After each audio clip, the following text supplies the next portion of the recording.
অনেক দিন ধরেই ভাবছি যে ঠাকুরের এই বেদিটা একটু ভালো করে রং করে আলপনা দেব, বাট কাজের চাপে হয়েই ওঠে না। যখন ভাবি দেব তখন কোনো না কোনো কাজ পড়ে যায়, আর যখন মনে পড়ে তখন আর হয় না।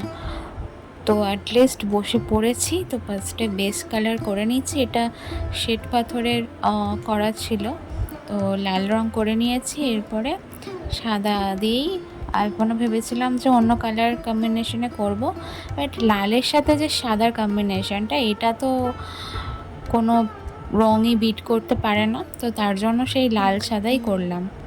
তো এই বড় মায়ের সামনেটা ফার্স্টে করে নিচ্ছি, আর তারপরে এইটা শুকনো হয়ে গেলে পিছন দিকে যেখানে ঠাকুরগুলো বসানো রয়েছে সেটাও করব।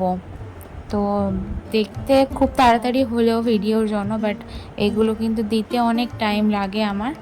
আমি তো আর প্রফেশনাল নয়, তো আমার করতে অনেকটা টাইম লেগে যায়। তো ওইটা শুকনো হয়ে গেছে, ঠাকুরগুলো ওখানে আলাদা করে তুলে দেওয়ার পর আবার নেক্সট যেটা ছিল ঠাকুরগুলো বসানো সেটা আমি করলাম। তো এই দুটো জিনিস কমপ্লিট করতে আমার প্রায় 4-5 দিন সময় লেগে গেছে, কেননা একবার করে রান্না করি, রান্না হয়ে যাওয়ার পর রাত্রিবেলা বসি, আবার দুপুরবেলা রান্না করার পর একটু বসি।